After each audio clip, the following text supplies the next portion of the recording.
Hello and welcome to STEM with Mr. N, where I perform different demonstrations and explain the science behind what we're seeing.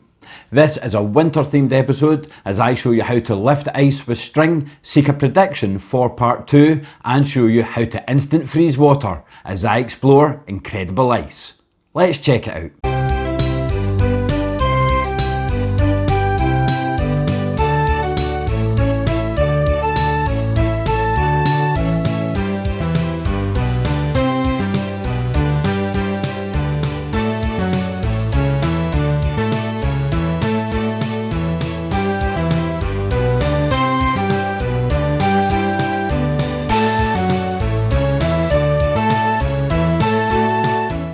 Water is made up of tiny building blocks called molecules, and a molecule of water is made up of 2 hydrogen atoms and 1 oxygen atom, which is where it gets the name H2O from.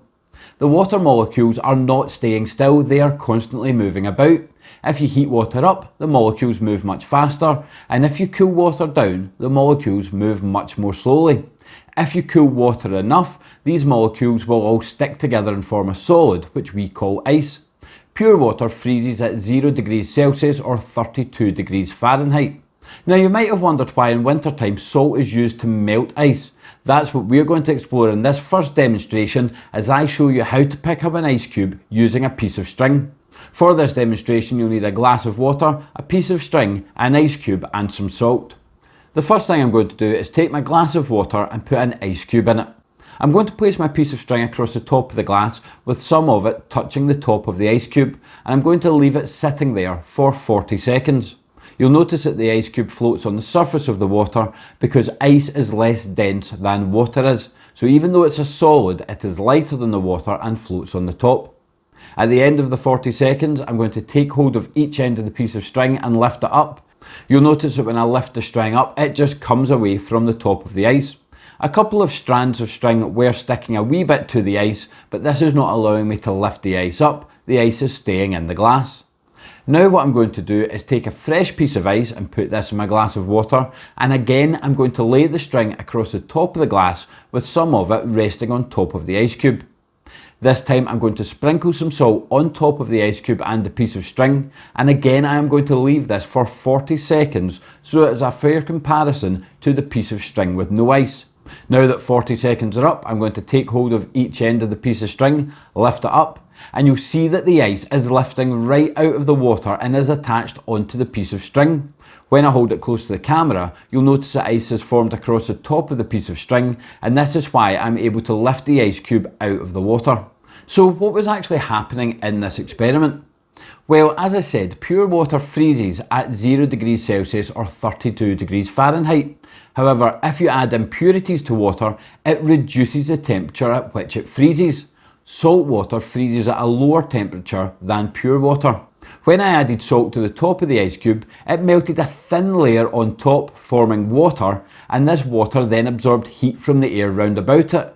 It was then cooled down and frozen by the ice underneath. Because the string was sitting right on top, when the ice cube melted, the water went over the top of the string, and then when it froze again, that water on the top of the string froze as well, and this all solidified to the ice cube. And that is why I was able to lift the ice cube up with the piece of string. This is just some simple chemistry, and this is why salt is used to melt ice in winter time.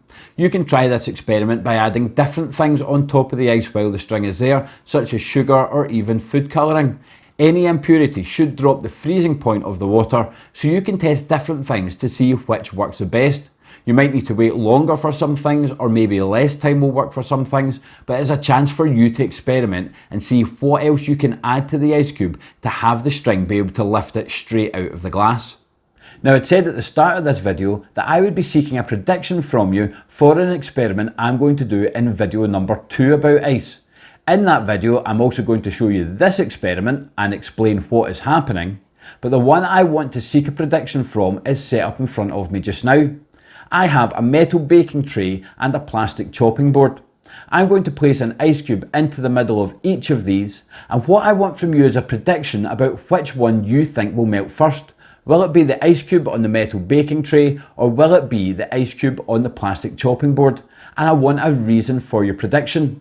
You can leave this in the comments down below, or you can email it to me at stemwithmrn@outlook.com. I look forward to receiving your predictions. And now I'm going to show you how you can instant freeze water.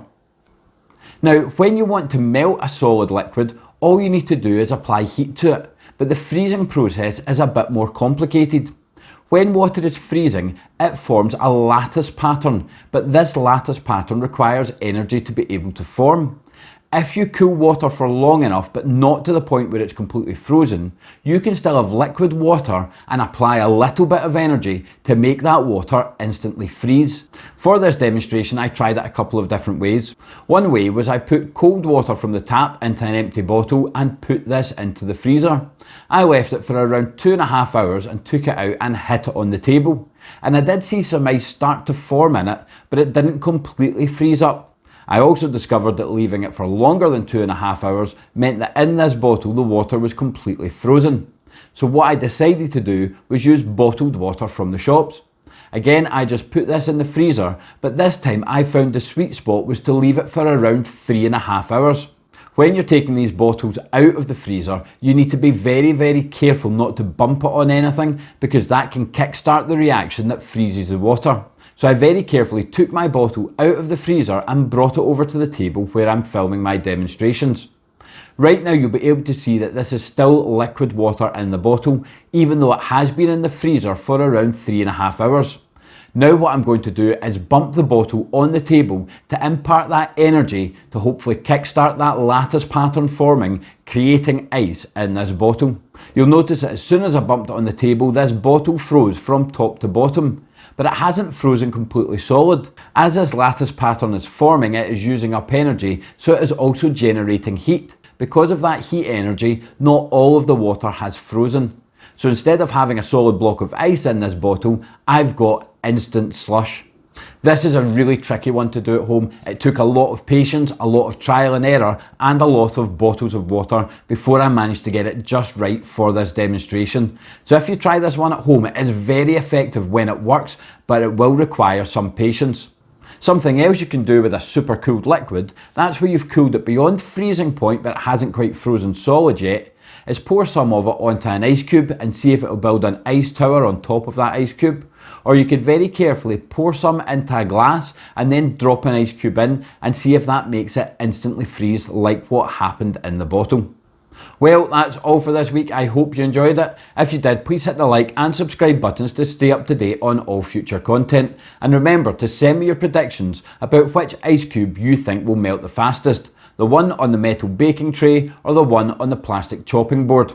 You can put these in the comments, or you can email them to me at stemwithmrn@outlook.com. As always, I would like to take this opportunity to answer any science questions you have about any science topics at all. So feel free to email me at stemwithmrn@outlook.com and I'll get back to you with answers to your questions. You can subscribe to the channel by pushing the button here, and I've added links here to the other STEM demo and explanation videos I do, here to my series on 10 things you should know about, and here to my series on 100 scientists who influenced the world. This has been STEM with Mr. N, exploring incredible ice.